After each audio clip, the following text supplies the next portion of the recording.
for everything you gave us.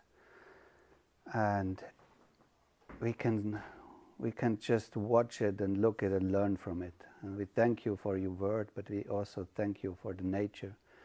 That is the second word you gave us. And please guide me now so I can teach what you showed me, so that other people can profit from it.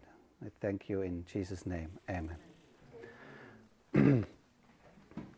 Okay, my topic today is, as you can see, beekeeping. And I'm not Gianna Lungu, as you could read on the program. So my name is Simon. I live in the Swiss mountains, 1,000 meters above sea level. And Timo called me to, if I could fill in and take over this workshop, because she was not able to do it. The other speaker dropped out. So at this time I was in England on vacation. So I have nothing with me. I would like to share with you some stuff and show you stuff, but of course I was not able to go back and get something. And I had very little time to prepare this workshop. And so bear with me and be patient with me, but I'll try my best to do it anyways. And bees have fascinated me since I was a child. I watched them. We had a lot of bees at my home. And yeah, I also like honey.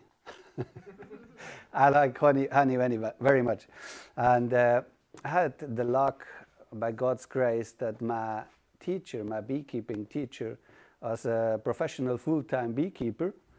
And he fled from the Soviet Union to Switzerland. And he taught me and a brother at the same time, so we could learn together, which is very helpful if you want to start beekeeping.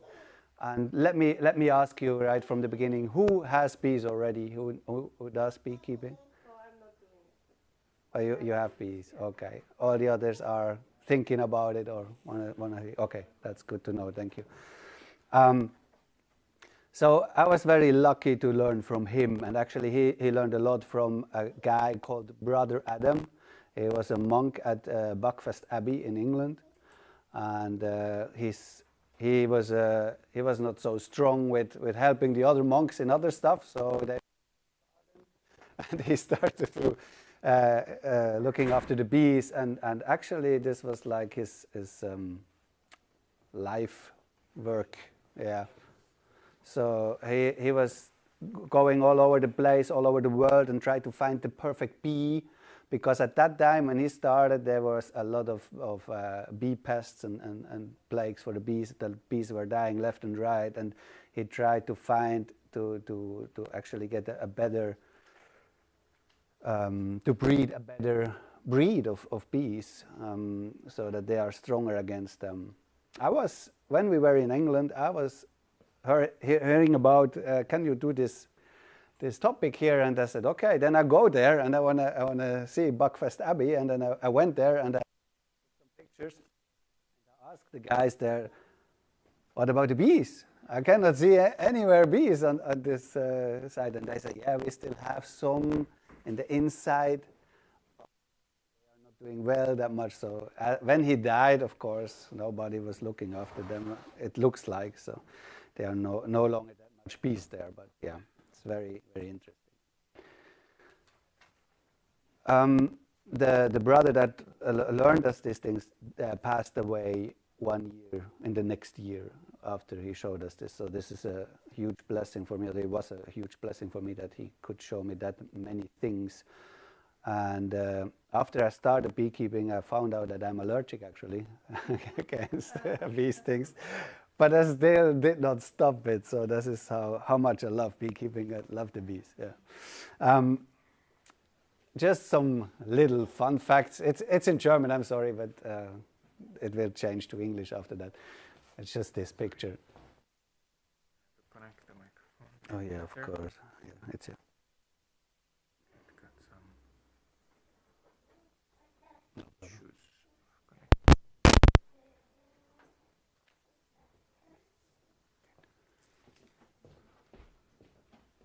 Mic check, mic check. Yes. Can you hear me? Okay, okay, very good. So we have like the normal bees are the worker bees, like this one here. These are the bees that get all the stuff and produce the honey. And in one life, they fly like 8,000 kilometers. So quite a distance. And they go to 4,000 flowers. And to produce 1 kilogram of honey, if one bee could do that, normally one bee cannot do that. One bee alone is a very small amount they produce. But if one bee would do it, she would have to fly 120 kilometers, which is 3 times around the Earth. And it would take her 23,000 hours to do it. So they are working very hard. Yeah, they are very productive. And then there is the queen. I will say later something about the queen. And there are the drones. These are the male bees. And the queen is laying around 2,000 eggs per day. In the springtime, even up to 5,000 eggs. Yeah, and this is 120,000 eggs a year. Yeah, and 1,000 eggs are 1 gram heavy. So they are very small. Yeah. And what I find very fascinating is actually the queen is not the ruler of the hive. She's more like the mother. Yeah? She lays the eggs. Because the hive is ruled together. And they decide everything together. So if they decide, do we want to go on a different place, they decide this together, which place to choose. And it's, yeah, exactly. And it's very interesting because God also said we should not have a ruler over us except him, right? And we are all brothers, right? So it's very interesting. We can learn a lot from the bees. Let's go to introducing to beekeeping. Yeah, what can you expect in this workshop? We will explore some simple things and how rewarding beekeeping can be. I can, of course, not go into any detail because beekeeping is a very big topic. I can show you some basics and where to start. Also, I want to speak about, of course, how beekeeping is enhancing your garden and what the products are that you can enjoy from bees. Honey, of course, everybody knows, but there are different ones. And I hope at the end that we can, in the end of our time together, you can feel inspired to start your own beekeeping journey. And I can take some steps to support you in these things. So bees are very, very nice to work with. The goals, of course, I can give.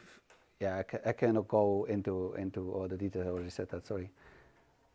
I can show you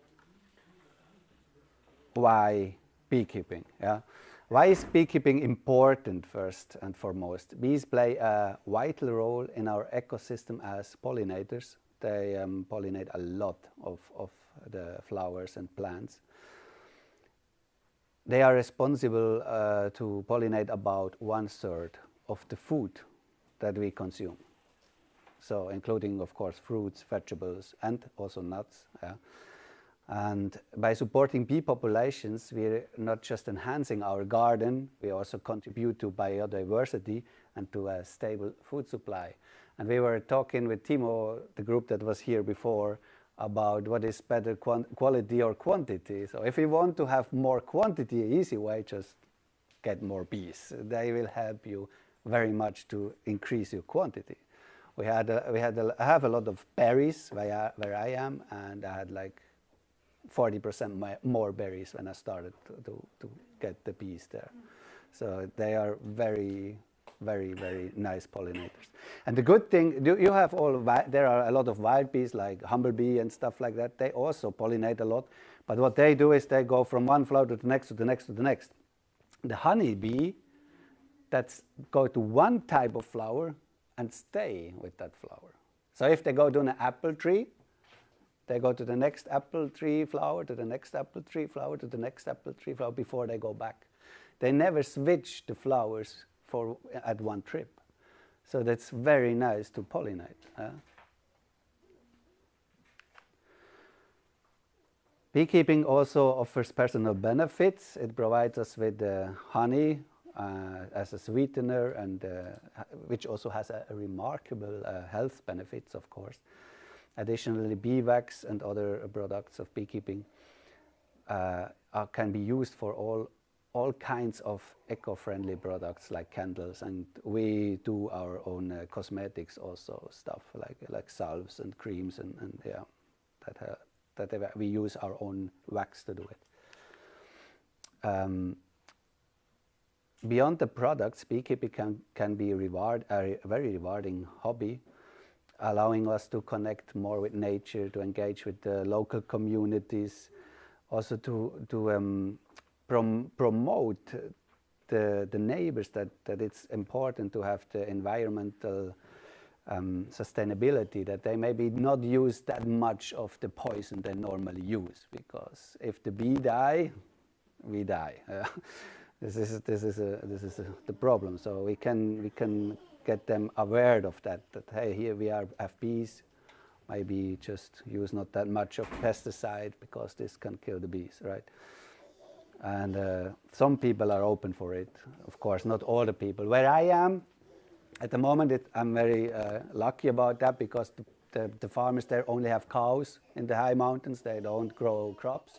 So they don't use pesticide at all. So I have 100% biological honey and stuff. And even if I buy from other beekeepers, I always buy, if I need to buy wax or anything, I buy always organic, biological.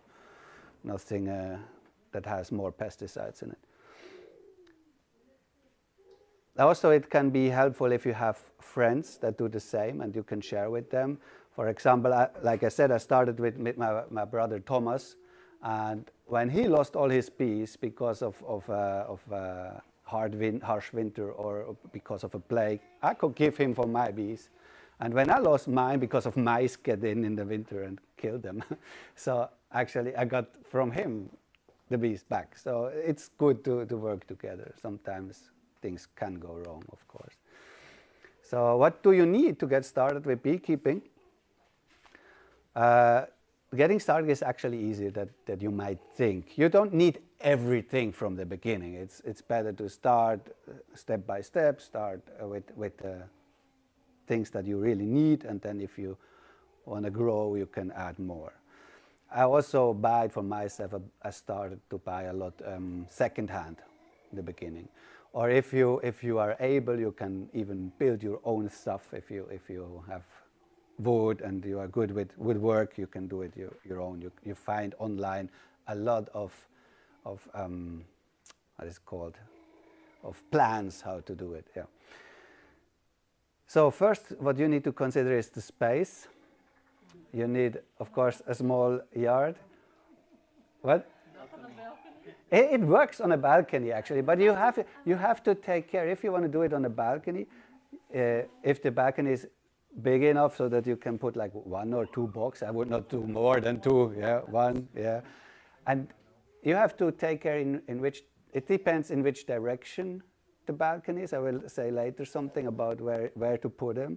So if you have a sunny or like east or south, that would be very nice. That is very nice. And then the other problem is if you have like neighbors with the balconies also, you have to move them that way that they don't fly like directly to the balcony of the neighbors, because when there is when they are busy flying, they cannot longer go out of the balcony. So, but there are, if you're like up in the house and nobody's above you, you can like put a little carton or whatever around them, so that they have to fly up before they can go out, and there you don't have the problem. Then they have to go, and they learn this very quickly. So if you put that from the beginning, they know, oh, I need to go up, and then, so there are tricks you can do this. Yeah, yeah. But yeah, a small backyard, a garden, or even a rooftop is also working, yes, for beekeeping. And sure, you have enough space to place for the hive. The hive should be plain. It should not be like in any direction. And of course, like I said, maintain a safe distance to the neighbor when there is, and you have more bees. You also have to take in consideration that you need, of course, time. So there's a time commitment, and But the starting time is much more. the starting time is much more. Long term. Exactly. Expect to spend a few hours each week is here, right? On your inspection. It's not always that much, actually. In the beginning, I would say, let's say if you start with 2 or 1 hive, 1 hour in the beginning per week is enough. So if you have like 2 hours, then you take you a very long time. Yeah. And this is not the whole year, of course. It's more in the spring and in the summertime. Then it's good that you check them every week. You learn from it. You take your time in the beginning. You learn from it with your inspections. But for me, I have like two boxes in a half an hour. I did everything I need to do, and I have had it done with no stress. So as you learn and go on, of course, you need less time. But then maybe you have more bees, so you need exactly the same thing. No problem. Yeah, it depends, of course, on in what time. In the summer, later summer, no problem. Yeah. I always go away if I need to go away, and yeah, of course, I check before that. What I do is I look that they have enough space so they don't fly away and I have nothing and somebody else get them, right? So I check that they have enough food, enough space, and the temperatures are good. Then you can also leave them for 2 weeks, no problem. Yeah. But I would encourage you to spend as much time in the beginning as possible, but also not too much, so don't disturb the bees too much, of course. So you want to find the sweet spot there for yourself. And beekeeping is seasonal, of course. Like I said, in spring and summer is the most active time. What else do we need? Essential equipment. Let me check. There is, of course, protective gear. Since I know I'm allergic, I'm not that allergic that I die when I get this thing, but it gets very swollen very fast and very big, so it's dangerous for me when they like hit me here or something. So I always wear protective suit. It does not take a long time to get in or out, but it depends, of course. The beekeepers I know, most of them don't use any suit, or the old farmers, they just puff their cigarettes or something. I don't do smoking, and I want to not promote smoking, so I would never do that. I have a smoker, and yeah, this is what you need to start: is a suit, gloves, or some kind of a wear to protect against things. This is a full clothes, but you also have the ones that only protect like the top, the head.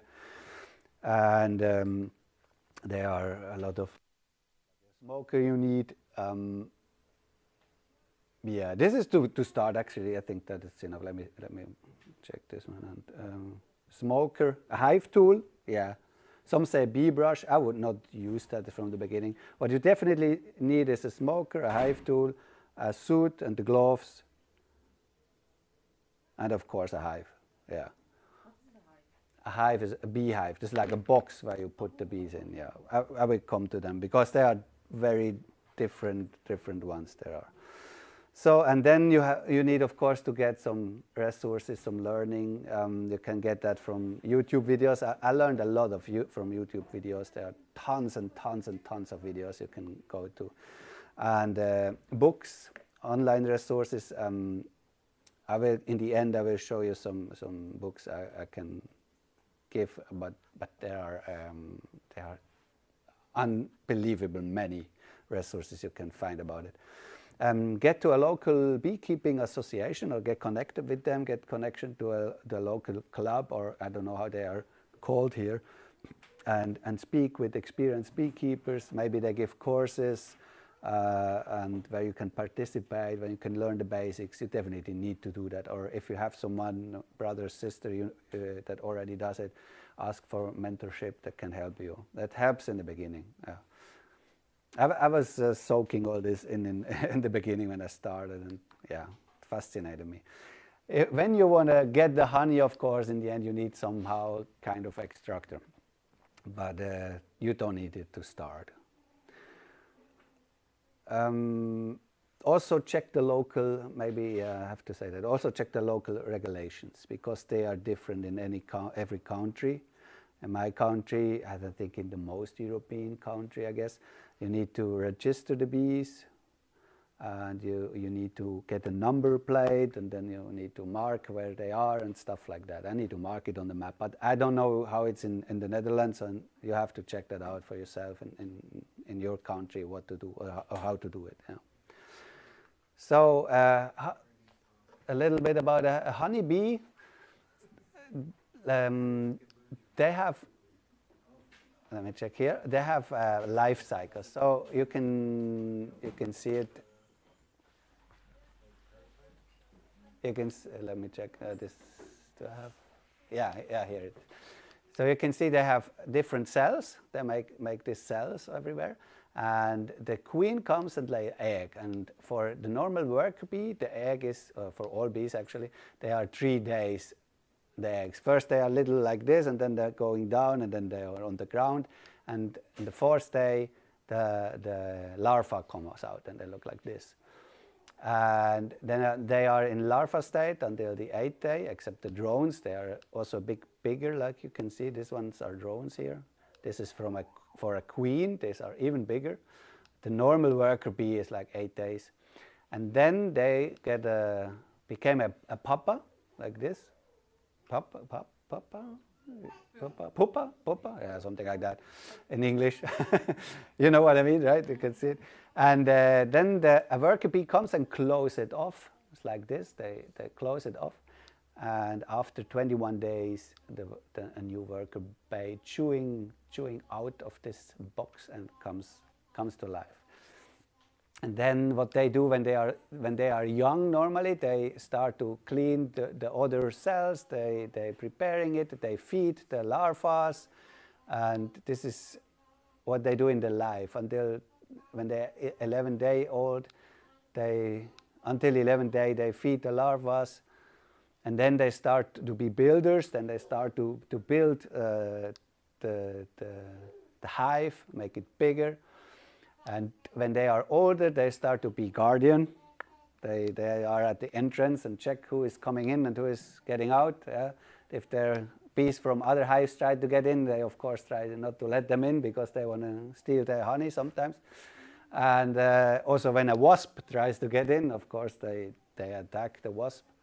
And it's very interesting to see this, because wasps and even hornets, the big ones, they are very dangerous for the bees, but the bees can handle them if they're not coming in swarms. And the hornets we have here never come in swarm, praise God. In Japan, there's different. They are coming in swarms. So the bees going all on this big animal, and they produce heat as much as they can, because they know that the wasp or the hornet cannot handle that much heat that the bee can. So they kill them with heat, and also try to bite, of course, but yeah, it's very sad to see. But they are able to handle that if they work together. How do they know that's a strange bee? They smell it. They orientate, and everything is with smell. They're very sensitive to smell. So if you work on your hive, never do like perfume or stuff on you too much, because then they can be aggressive. They don't like that. They are very sensitive to smell. Yeah. And then after that, so from the 21st day of life, they start to go out on flowers, and then after 35 to 45 days, they die. This is the normal worker bee in summer. In winter, the bees are going in a hibernate state, and they live way longer than over the summer. Yeah, so that they can go through the winter alive. What bees should you choose? Because there are a lot of different bee types. The normal honeybee is Apis mellifera. And the standard bee is the original bee that lived in Europe, in the northern part of Europe, is Apis mellifera mellifera, also called the black bee. They are darker. They can handle cold way better than, for example, the Italian bee. but they are also more aggressive. They tend more to swarm away and to build go to another place. So you lose them. They are harder to handle. Yeah, they are not aggressive like a killer bee, but they are more prone to sting you. Yeah, and they are like the Italian bees. They are very gentle bees, and I would start with something like that, or I will show you my favorite later. There are Russian bees, and yeah, of course there are a lot of wild bees. If you don't want to start with honeybees, you can just put like this little nests for other bees, like the sand bees or the humblebees, stuff like that. When they come and help, they also help pollinate. They also help your garden, so you don't need to start with honeybees, but of course they don't produce honey. So, yeah. I want some money. Yeah, that's why, of course, I would prefer the honeybees above the other. Let's go further. Also, as you decide on which bee to keep or to go, consider their temperament. Yeah, like I said, a gentle bee like the denier bees are often recommended for beginners, but they don't produce that much honey, maybe, but they are more gentle. And Carnica or Carnolian is also a producer they produce more, but they are less gentle. So you have to find out which one is better for you. And you also can acquire them from several sources. Local beekeeping associations are, of course, a great starting point.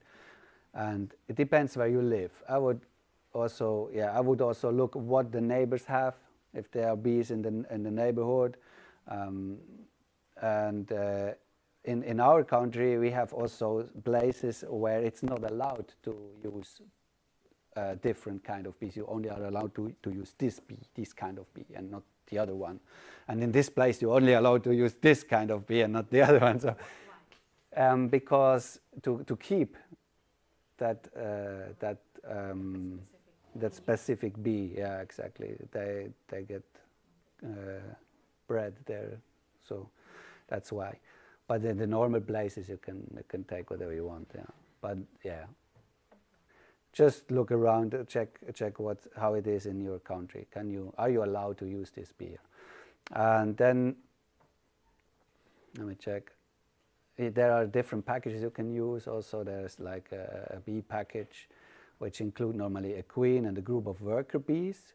So you need to have already some bees. I would start with a established small colony, so that you can get a new split from one beekeeper. They give you a split with already a lot of bees that you can put in, so that they can start fast and start growing, get in there, and the queen already lays eggs from the beginning, and everything goes fast in the beginning. So that helps. You will not get honey in the first year anyways, but just look at them, that they grow, that they have everything they need, and then in the next year after the winter you will get the honey. Yeah. So this is also the timing is very crucial. Spring spring or summer is the best place to start with new bees, to also help them with a smooth transition.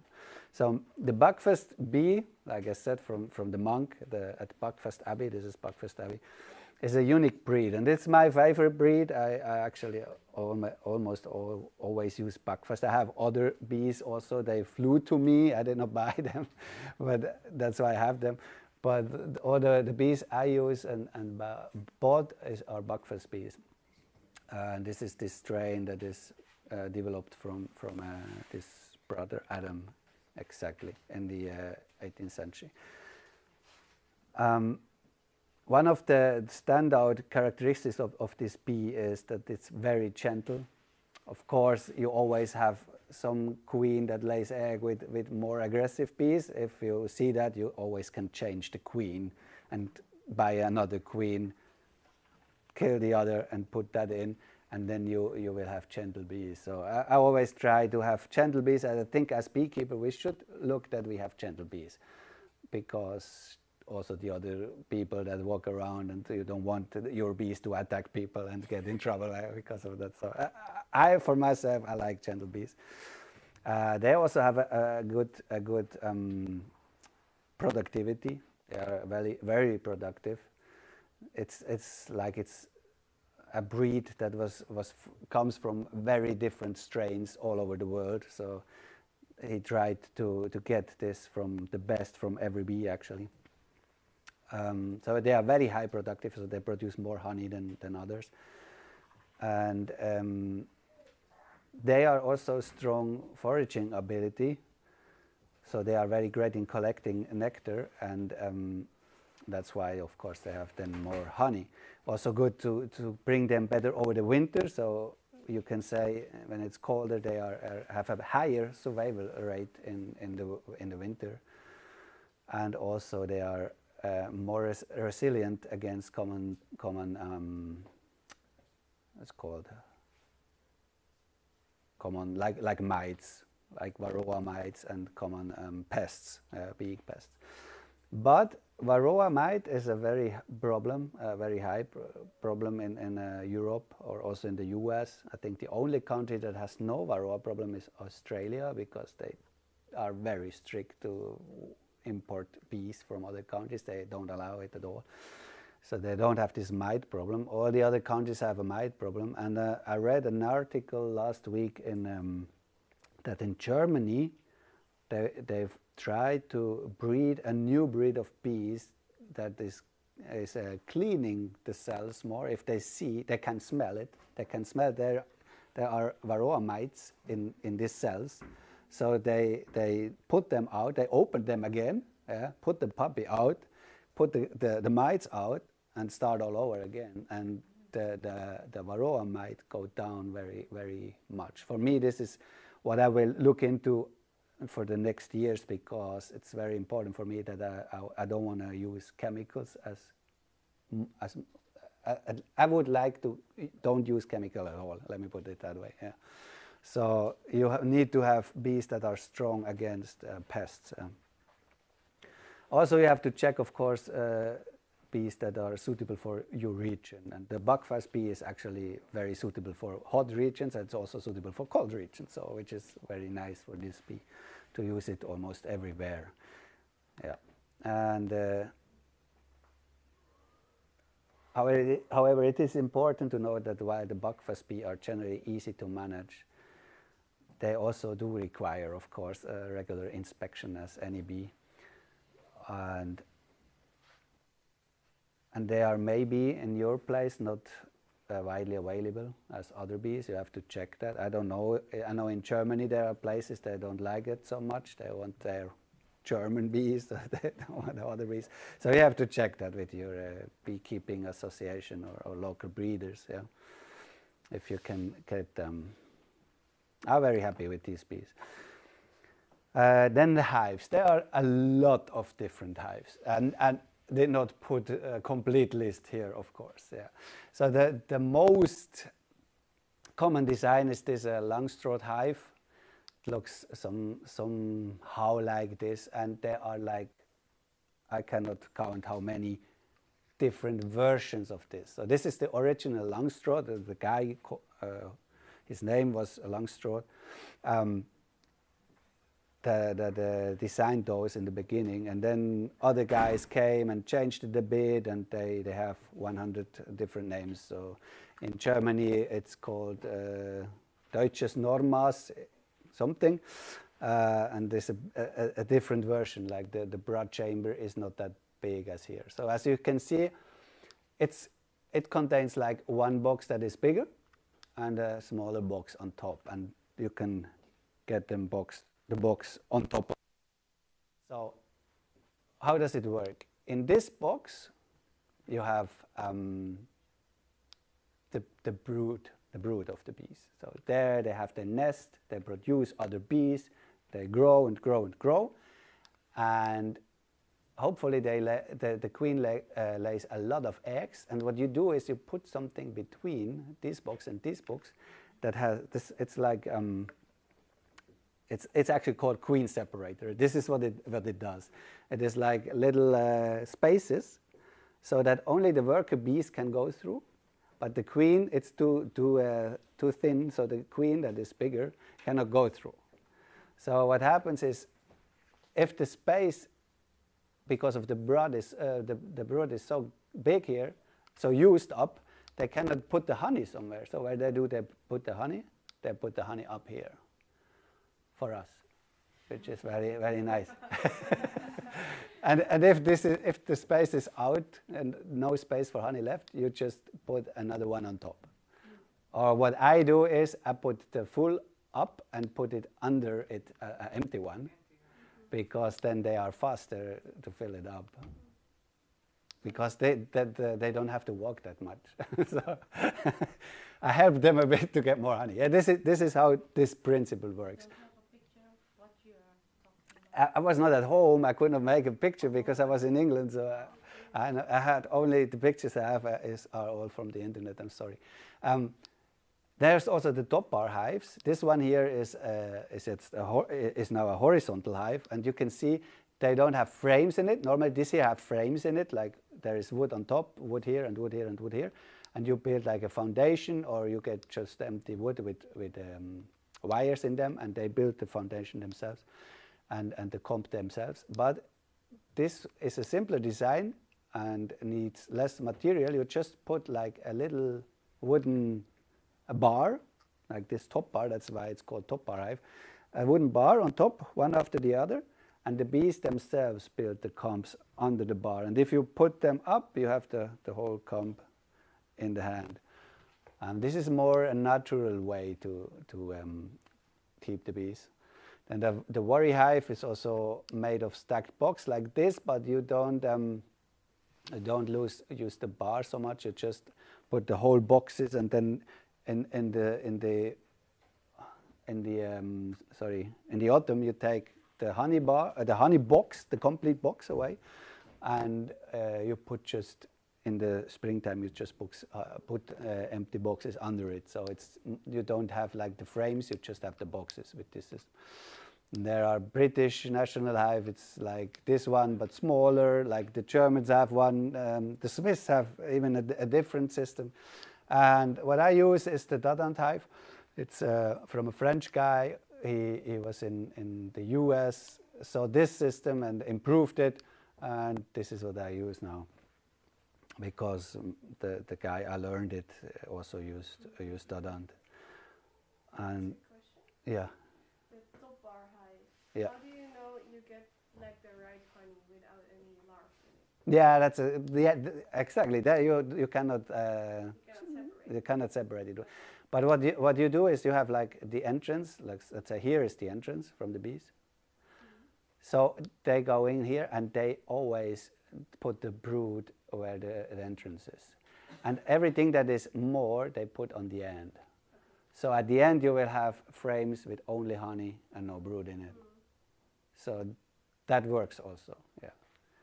You don't have to do it manually separation, it's just naturally. Yeah. Here you get more honey out of it with this, but this is way more natural, and you don't have to disturb the bees as much as you have with the Dadant or the Langstroth or the other systems. Yeah. Let me check. Yeah, there are also different ones. This is the worry hive. This is the British national hive, and this is the Dadant system. As you see, the brood room is higher. There are also how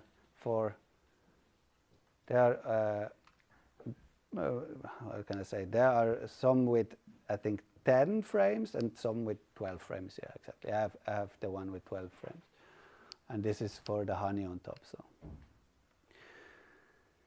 What else do we have? Yeah, this one I saw in the internet. I never saw before. I don't know exactly how this one works. So there are any form and shape you can get. In Switzerland, we are used to these houses. I don't know if you have them. So we build the bees at their own houses, and they have a different box in it and different format. This is called the Swiss format. So the Swiss norm, I don't know in English, but yeah, they're very, very, very. It's like a grill. Yeah, the good thing about this is you can go inside even when it's raining outside, and you can look at the bees and check them, because you're in the house, Yeah. and you can, from the back, you can get in and check everything. Problem is also the bees. It's inside the house, and sometimes when it's cold in the winter, they don't know really how cold it is outside, and they think, oh, it's warm inside, and then go out, and then some die, or sometimes too many dies because of that. So, but yeah, it normally works very good. If you have the space and you have the wood and stuff, it's very nice to work also with this system. You can check it out, Swiss houses, bee houses. So how do you set up your hive? It's a very crucial step, of course, in your beekeeping journey. First, you have to consider the location where to put the hive, and look for a spot that has plenty of morning sunlight, to warm the bees in the morning up so that they get encouraged to forage early in the day, so they produce more. And it is also very important to shelter the area to protect them from strong winds, if you have strong winds especially then, and also from harsh weather if possible. And of course it should be accessible for you, so you should not be needed to make strange movements because they are quite heavy to work with, so you should have a stable stand, not have to take care not to fall down or something, so you work with this equipment. Should not be too remote and too difficult to reach. Yeah. In terms of hive height, of course the bees like it to be way above ground, but we don't like it to work up here, so I have to find a middle ground, and aim for a comfortable work height. So you have to check for you how high you can put it, that you can comfortably hold everything and have it. So something about here, right? And try to face the entrance towards the east or southeast if possible, to maximize the sunlight exposure. And once you selected the perfect spot, it's time to prepare your hive. So there's normally, you find, I cannot go into that detail, but you find enough instructions if you look for them. Follow those instructions carefully, and look that there is no moistures, and also keep out pests. If you buy, for example, hives secondhand, I always do flame them. I have like what's called a gas burner, something like that. So, sorry? Yeah, something like a flamethrower, yeah, exactly. And then I burn the inside, everywhere where the bees are, I burn it completely. Because you don't know if the previous owner had a pest, something, and it's still there. So you want to have it as clean, always work as clean as possible. I always clean also my tools I work with before I go to the bees. So you don't want to get from one hive to another and give the pest from this to that. So that's very important. I always just go with my hive tool over the wood like this, and then with flames, everything, I flame everything up, and then it's good, it's clean. So just to be sure, I do this when I put a new box in every time. Also, like I said already, when you get foundations, there are plastic foundations. In the US, they use a lot of plastic foundations in the frames. I don't like that so much. I use wax foundations. I also can press them myself, but you can buy them. But like I said, I always buy organically, biologically. Otherwise, you already have like poison in it, yeah? And the bees take this, which is not what we want. And of course, if you put the foundations in, that helps the bees to build their comb way faster than if they have to build everything. So when the time comes to install the bees, choose a calm time, either early in the morning or late in the evening is good. Yeah. When they are less active. In the evening they go back in the hive, and in the morning, of course, they are not already all out. If you're working with a package, gently shake the bees into the hive, like, and best is like this, and always make sure that the queen, if possible, make sure that the queen don't get hurt, because the queen is the most important bee, of course.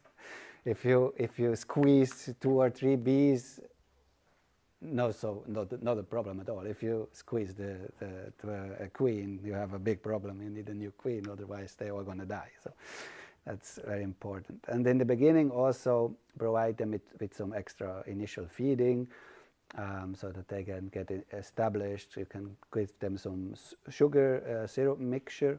I also take the sugar organically, not other sugar. If I give them sugar, I try to do as less as possible. But if you need, I mix it 1-1. So 1 part sugar, 1 part water. Hot water or warm water, so that the sugar really dissolves. And then you mix it, let it cool down, and then you have your feed. I'm sorry, why not give them honey? If you have honey, Yeah. biological honey, you can give them honey. Yeah, of course. And do you need to give them sugar or honey every time? What are the times? And in the spring, if you of course, I'm speaking now about setting up a new hive. Then you can give them so they can start. And I also will speak about later about when you need to feed them. Of course, when you take honey, I always let them enough honey for the winter. Professional beekeepers, they take as much honey, of course, as they can, and then they feed them up with sugar water. Yeah, I don't like that. No minerals. Sorry? No minerals in sugar. Yeah, of course. And they take it because they have nothing else. And you also have to take care that it's not mixed up, so that you don't have the sugar, water, honey. You don't want to eat that. I want the honey from the nectar, from the flowers, and not from the sugar. So what I do is actually I buy biological honey in a bigger thing, if I don't have, and then I give them in spring after the winter, when they start flying out, before a lot of flowers are out, so they cannot find enough food for themselves.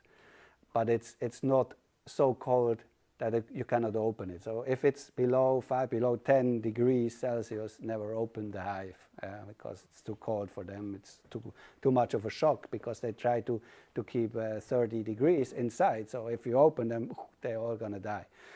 So 10 degrees, don't let it open very long, and don't open it when it's windy. Yeah. So you have to check the weather. So what I do is I just give them, I have like something on top, a top feeder. It's like just a box where they can go up from down there and drink there. So I give it in there, and I put honey in. Or if you can open it, you can put it directly in the hive, and they come up and take it. This is also something that the professional guy that I learned me to do. He also gave honey, and he also gave organic honey, because he was an organic beekeeper. So I do it. I heard, because I know my brother-in-law works with bees also. He says that if you give them like the sugar syrup, that they are just using it to survive through the winter, like surviving, and then they make their honey, and then they make use of their honey again. So you don't have like the sugary honey. Yeah, it depends. They don't eat everything, right? But yes, normally you do it that way, that you don't get. But I don't trust all the beekeepers. That's why I told that. Yeah, but this is the normal way. Yeah, exactly. You're right. But still, I think honey is better for them. Why do they produce honey? For themselves to prepare for the winter. Yeah, like the ants also take everything in summer to have enough food in there for the winter. So they produce honey, and they lock it up. They close the cells with the honey inside to have food in the winter. Exactly. Yeah. So if we take them, we need to give them anything. Anything other than that. So that's why the syrup comes in. What I do, I try to go as natural as possible, so I don't take that much honey. I don't produce a lot of honey. I just take some honey, but always let them enough honey so that they can come over the winter. But if I split one hive to another hive, so I have from one I have two, yeah, and this new hive, I give them a new queen, or I breed a new queen, and then this hive doesn't start so well because there is not enough nectar anymore, because it's too late in summer or already autumn, and then I have to feed them something so that they can come over the winter. So I give them honey, or I give them syrup in that case. Actually that's the only case I give them syrup with sugar. But this is for 1 year, and next year they have honey. So. How much honey would you say? Like how much honey would you say they need to survive the winter? It depends how strong the hive is. Okay. So if you have like a strong hive in a Dadant system, you need at least on the outside completely full of honey, and every other frame on the top and on the side, this is where they put it anyway, in the brood chamber, you need to have like something like this of honey. If you have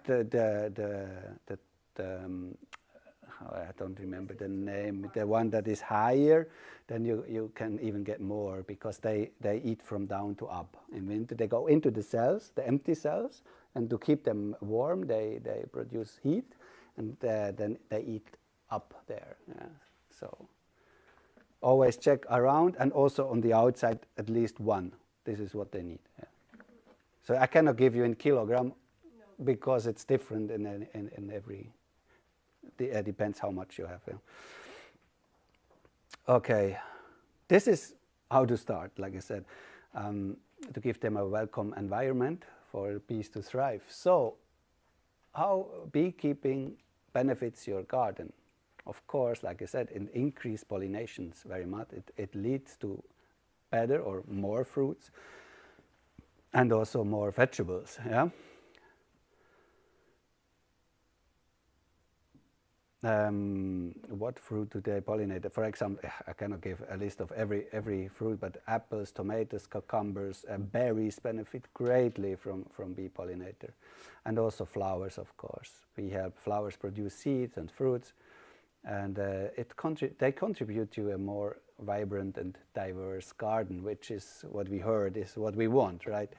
So bees are a very big help for this, and in addition to boosting yields, bees contribute to the overall health of our plants also, because a diverse array of bees pollinating your garden ensure better genetic diversity again, which helps plant resist diseases and pests better. And moreover, a bee-friendly garden often attracts other beneficial insects, yeah, such as ladybugs and lacewings, which keep the lice away and stuff like that. So they help you also with the planting. And yeah, they assist you in controlling pests population naturally. So you don't need to use poison. From an ecological perspective, maintaining a bee-friendly garden supports the local ecosystem and enhances biodiversity by planting native flowers, which is your job, of course, and shrubs. You create habits for bees and other pollinators, promoting a thriving environment. What you also should look is that you always have enough water for them. So I have like a fountain that is running all the time, and they go and drink there in summer when it's hot, depending, of course, also where you are. Yeah, when you are in a area. If you live in the city, you need to. Do you have fountains around in the city? They will find them and go. Flowers, they will find. They find in the city. They find a lot of flowers. Yeah, actually, there are beekeepers that moved into. Not they themselves moved into the cities, but the bees. They moved the bees into the cities because there are a lot of flowers and no bees. So that started some years ago. Now in our capital, there are a lot of bees now because beekeepers keep them there. So they fly up to 7 kilometers, but of course they try to find it in your garden first. So if you have a big garden and put them different flowers, and also what they like is, if you put only one kind of flower, it is one time they can go there, right? So if you have a huge diversity, so that they start to go from this and then to that, and then this flower no longer flowers, so they go to the next flower that comes up and flowers now. So in our case, in the mountains, have a lot of wild flowers, and like I said, white berries, and also the trees. Yeah, and when this flower, one flower started very early, and the bees started to go there, getting nectar like crazy, and then they stop, and then the next comes, and then the next, and then there's no flowers for the bees, and they go to the trees. And the trees take pollen from the trees, and then the berries come in the summer, and then the other berries come in the autumn, and they have a long time where they have food. And if you see in your place, you always have to check them, of course. Do they have enough food? They are actually, I come to that here, like here, right here. They are like golden rules. This is what I learned in the beginning. The golden rule is the queen okay? This is if you have a queen. If you check your hive, you look, if you see the queen, that's okay. I'm never going to search for the queen. If I see it, it's okay, because it's so many bees, it's hard to find the queen, of course, sometimes. But if you see it, nice, she's healthy. If you don't see it, you can see. How can you see if the the queen is healthy if you don't see her? Any ideas? Yes, exactly. If you see eggs, because the eggs only live 3 days, right? So if there are no eggs, probably your queen is dead or is no longer laying eggs, because since 3 days, because the eggs are 3 days there. So if you see eggs, your queen's probably fine, right? So that's very important. Your queen, then the temperature, yeah, do they have warm enough, especially in places where it's cold? In hot places, better put them under a shadow, yeah, because it's too hot is also not good, and give them enough water, or places where they can go to get water, and also have they enough food. These are the golden rules. And the basic bee management is essential for maintaining this productivity. So you have to go and check this regularly. I have to jump ahead here. I also like efficient beekeeping practices. So resource management, equipment sharing, this all helps out that you think ahead before you do it. Think what I want to do now, what do I need, prepare it, go, so that you don't have to walk back and forth and let the hive open longer than you need, stuff like that. Combine inspections with other garden tasks if possible. Yeah. What I do always, and what I recommend, is keep record. Keep a record of what you are doing. I have like little notes for every hive I have. I write down how many brood I saw, how many, is the queen okay, are there eggs, is there enough food, everything. So there you find like tons in the internet of examples of those. So, but just write them down. It's not a lot you need to write, but I do this because I forget it too fast. When the next time I check them, which one had problems, which one did I feed, and so you can see it, right? Like I said, joining local beekeeper groups, yeah, and you never stop learning. So I think as long as you have bees, they will learn you something, and you will learn something new and how to do something other. There's one new hive. It is very expensive. 2 guys from Australia, a father and a son, yeah, Stuart Anderson in Australia, they had this invention some years ago. It helps the starter, but it is expensive. I just want to put it here so that you can see that it exists. What is The the difference? difference is, Pretty. you can see, I want this one. it is very pretty. It has a window, so you can open the window and look at the bees, which is very nice, without disturbing them. And you can see it has no bee comb in them. They have like invented plastic. I don't like that much plastic, but plastic combs, which you put in here. And what you can do is you can put a plug here, and then you just, when the honey is ready, you just open it and put a lever, and then the honey just come out. So you don't need any other tools. It's very easy. It's a factory, yeah. It's very, very easy to use. I don't have one of those. One of those is $1,000. Yeah, one of them. Yeah, about $1,000. How much is the swing? If you need to swing the honey, how much is this? How much does that cost? That depends where you buy it. Yeah. Yeah. But the swing is also expensive. It's also expensive. It's also expensive. Maybe it's interesting. Yeah, yeah. And maybe one day I will try one. I want to try one actually, because I like to try new things, and I like the concept. Yeah. I wonder if you can replace the plastics with wood. Yeah, no, then it would stick in the wood. Yeah. But yeah, it's an interesting flow. I just put here the benefits and whatever, but let me go ahead because I don't have time anymore. What I also like is the natural beekeeping approach, because first I have problems with my back, so to get up the heavy boxes all the time, I don't like that much, and as older I get, I don't like it. even less. And this is like horizontal hives, like I told you. And the principle there is that you let the bees do their thing in the,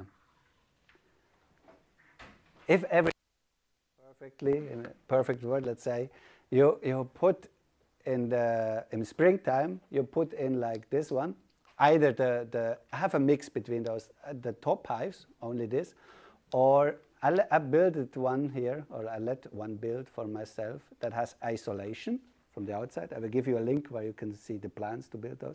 Because in my place, 1,000 meters above sea level, it's very cold in winter. Sometimes it's too cold. So I have isolations with from, what's it called? From the sheep wool in it. Yeah, so natural. And I don't have top hives. I have the normal wooden frames. But I built it myself, so I can put the frames in it. And it's all on the same height. I can open the thing, and only the thing I have to, the heaviest thing I have to head up is a frame, so not the whole box, so which is way easier to handle. Also for older people, way better for that. And in the springtime, I go in and put in in this case the top bars or the frames, the empty frames, fill it up, and let the bees do their thing. And in late summer, I take the honey, make it a bit shorter for them, so for the winter, and that's it. And don't have to do anything else. So I let them naturally, I imitate like they are in the wood, in the nature, and don't disturb them as less as possible. So this is the principle of natural beekeeping. You let them naturally. And of course you have to have strong hives, so strong swarms with a lot of bees. Of course they also swarm then away if they have not enough place. This is just a natural, what they would do in nature. If it's too crowded, a lot of the bees go away with the old queen, fly and try to find a new place. And the left behind bees, they breed a new queen, which then fly away and mate, and then you have two hives. So if you get the old one, you have two. If not, you lost all the honey, because they take all the honey with them they can. To fly away. So normally I prefer not that they fly away. This is like, if you have like something like this, you always check if they have enough space. If they don't, I split them in another one, give them another queen, and then I have two, yeah, and they don't fly away. So, but sometimes they fly away. Yeah, you will learn that if you do a course or something when you want to start. Yeah, what are the benefits, or what are the products? Sorry, product, of course, honey. We all love and know. I don't need to say something. Sorry about it. I use it also for health issues, of course. And like I said, the bee wax, we make salves, and you can also do candles, of course, with it. Very nice flavor. They smell very good, 100% natural. You can use propolis. Propolis you also can buy, of course. It's a very, very strong antibiotic, actually, and also anti-inflammatory. And yeah, you can find it now in any fancy salve or cream. Or I even saw in the church, in the toilet soap, there is propolis on it, or they've written it on it. I don't think there's much in it, but it's there. Yeah. Okay. I found it funny. Yeah. I know. Also, when I had troubles with inflammation in my lung, I just ate it, and it helps a lot. It helps a lot. It's very, very good. And there's royal jelly. I never tried it because it's actually what is fed to the larva, for the larva when they get queen bees. Only the queen bee larva eats this. Yeah. I never ate it. They don't really know what it is made of, but I know, and I can just share what the science says. So it has a very lot of high vitamin B. It has vitamin B1, B2, B5, B6, B3, fossil acid, which is B9, B8, and biotin, which is B7. So it has almost all the Bs that you need. It's from bees. It has a strong antioxidant and anti-inflammatory effect also. It reduces, in studies that show that it reduces heart disease impact, also impacting the cholesterol level, so that it go down. It helps to skin repair and aid wound healing. It protains specific proteins in it may also lower the blood pressure. If you have high blood pressure, of course, we should drink more water if you have this also. But yeah, this can help. And the blood sugar is reduced when it has when we have too much stress or something like that. Yeah, there are a lot of studies. I don't go into all the details. I never tried it. There's bee pollen. I tried bee pollen, but I have, I'm allergic on pollen, so it was not a good idea for me to try it. So I let it eat from others. Of course, it's very concentrated pollen. Yeah, you can have it as granulate. Bees also make something like a yogurt from it. They ferment it. Yeah, it's called bee bread. You can also buy that, or you can take it from your hive. But it is so many flowers, so many pollen from so many different flowers concentrated, that of course the impact is very strong. And for me, because I'm allergic, it was not a good idea. But if you're not allergic, it is very rich on vitamins, minerals, proteins. It's high nutrients, so it helps to really much, very much. It helps you with your allergy. To eat it, yeah. Interesting. I heard that if you eat a bit of it, that it helps. For me, it was too much, so it didn't help. Okay, interesting. Honeycomb, of course, some like it to eat it. When I take the honey, I chew it a bit, so like it's a natural chewing gum. But some people like to eat it. I don't like it that much. Yeah. Caring for the bees, we need to learn to understand, of course, the bee behavior. We need regular bee inspections. Pest and disease management is something you need to learn, because if you have bees like that, this is very, very strong mites here. So it's very hard for the bees. Even found a photo with one full from body to top. It's so sad.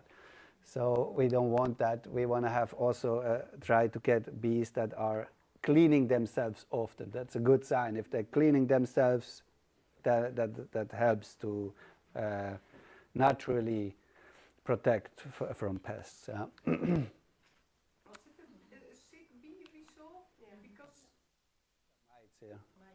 Yeah, they're also the big mites, the varroa mites. They are like this. It's mostly 1 or 2 somewhere on a bee, sometimes 3 or 4. But these are small mites, these are different mites. But yeah, you don't want this. There are natural remedies against this, like oil. What I use in the summer is Tim oil. It's from the plant Tim oil. Yeah. And then I use this. The bees don't like it that much because it has a strong smell, of course, and they try to get rid of it. So, but I just always put it on top, on both sides a bit, and put it in a, so that they cannot take it out so fast.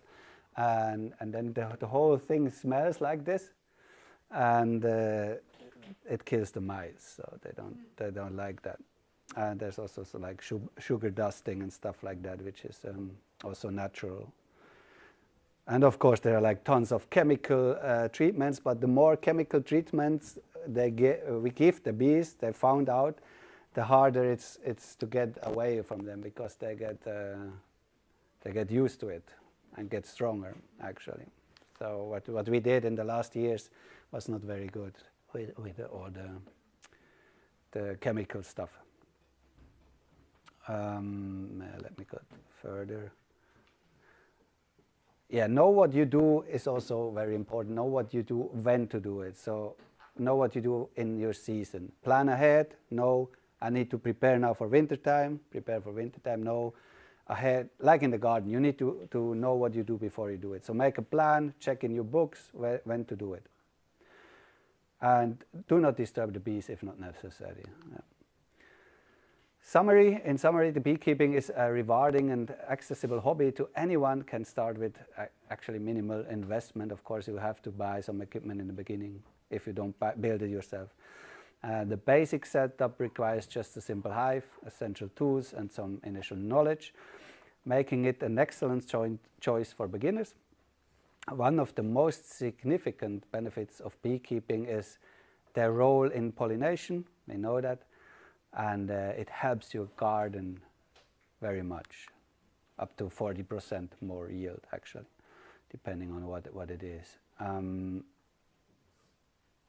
For those interested in more sustainable approach, natural beekeeping emphasizes minimal intervention, so you can go a longer time away and let them do what they want to do. If you don't want that much of honey, you just want to have bees and they want to help you, I would go for that approach for you. And you can let them do the natural thing, and you still can get some honey. So that's also a good thing. As we wrap up, I encourage you to consider getting involved in beekeeping or supporting local beekeepers. Every action counts, actually, because we need the bees. They are very, very important for our environment, for our garden also. So are there any questions? Yes. What consists an organic beehive? How do you make organic? What is made out of organic honey? So I mean, I think about how you treat disease makes it organic, and also what fields are the bees feeding off? Exactly. Are organic. That's it. Yeah, actually there are, in every country there are different standards, of course, to produce organic honey. In Switzerland, for example, they are very high standard, and you get people come and check from the government if you are doing it as you should. And first thing is you need to have only wax that is from organic bees, so that there is less poison in it, of course, less chemical stuff. You are not allowed to do some chemical treatments. You still are allowed, difference per country also, of course.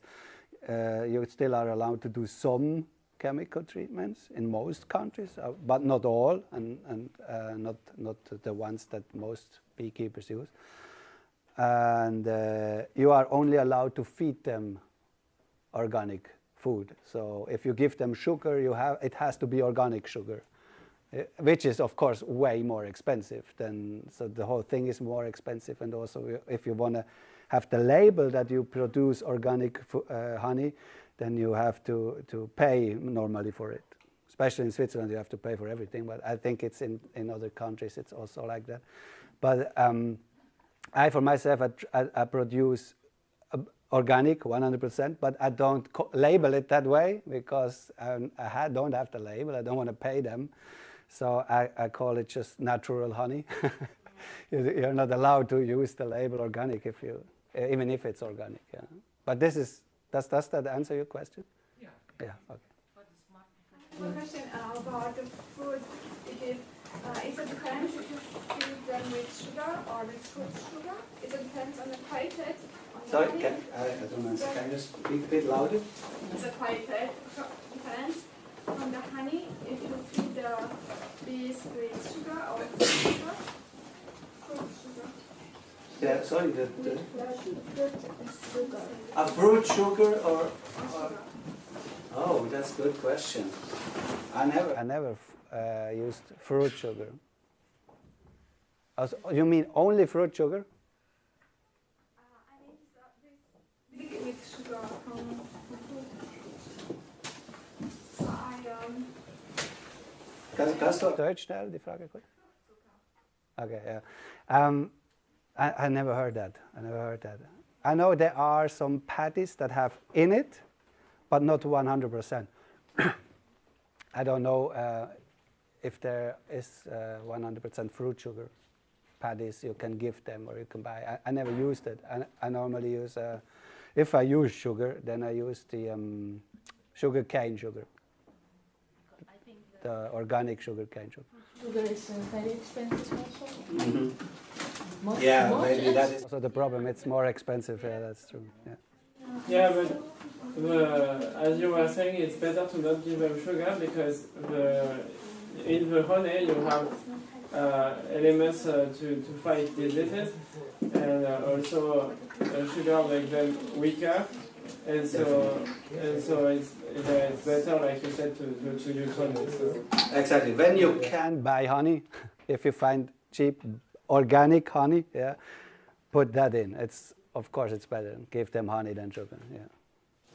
I don't know if you talked about it because I came later in, but it's maybe a little bit stupid question. Let's say I want to have bees just for the garden, you know, not for like producing honey. And I have to put them somewhere there in the corner and let them do their thing. Yeah. What would in general happen with them? Would they die out after the winter, or what would happen? You need, like I said, it depends where you are, of course, because when it's very cold, you need to provide them I would provide them like the thing I showed and I built it. It's a horizontal hive with isolation, sheep wool isolation. So it's like if they would be in a big tree that is hollow in the inside, they have like this isolation from the tree itself. So I just emulate that or simulate that with this, and then you need to check out that it's a strong colony, and when you have a strong colony, just let them do their thing. Of course, they also from time to time, if they have too many bees, a part of them will fly away and they take a lot of honey with them, so you don't get the honey, but you still will have the bees. Of course, always something can happen and they can die, yeah. But this is what I would do, yeah. Keep them for a few years on your garden, in your garden. If like I would do not only one, I would do like 3 or 4 of those, and then you should be good actually. Yeah, and that helps like 40% more yield. Right? Yeah. Any other questions? Is there anything we can do to prevent disease? It's a good question. If I would know, I would do it. Yeah, everybody is asking this. Of course, they are like the most problem we have with bee disease is of course the varroa mite. Yeah. And there is one bee I know of. They have no problem with varroa mite, and this is the killer bee. Well, you don't want to have the killer bee, and the killer bee is very aggressive bee. It is a strange experiment that got completely wrong, and they went off and they mixed like South American bees with I think African bees, and they are very aggressive, very dangerous also for a human. And they are so aggressive that if they see on another bee from the same hive, if they see a mite, they kill it instantly. So the mites cannot survive killer bees. And I know there's a lot of science going into this, that scientists try to find out how to get these killer bees, the thing that makes them kill the mites, into other bees, but I did not hear that they were very successful with it. What I know is what I said in Germany the last year, I think, was it, when they found a genetic bees that have a genetic, actually they breed that genetic, bees that have this genetic, what is how it's said, sorry? So wie sagen wir dem? Ein genetischer, ja, Mutation eigentlich. Genetic mutation or something like that. Yeah, that is that makes them clean more, and they are very hygienic. Yeah? And they have some bees have this, and they smell the mites, but not all the bees. Just some bees smell the mites, and when they smell the mites because the mites go when the eggs and the larvae, especially when the larvae are in there, in the cell, exactly, the mites go in and they do their thing in there, and then they come out with a new bee, and this is how they get bigger and bigger and bigger. So these bees smell in this cell. The cell is already closed, but they know in this cell with this pupa there are mites in there. So they open it up again, take out the pupa, trash it, clean out the cell, so clean also the mites, and then start all over, lay a new egg. And the population of varroa mites in these bees got down quite enormously. So they took actually bees with a lot of mites, and then they put these other bees in, and they looked what happened. And the mite got down without chemical treatment. And at the same time, they put chemical treatments on another hive that was full of mites, and the chemical treatment was badder, had not the same result, thank you, as the ones with the bees that smell it and clean it themselves. So it's even better than use chemical.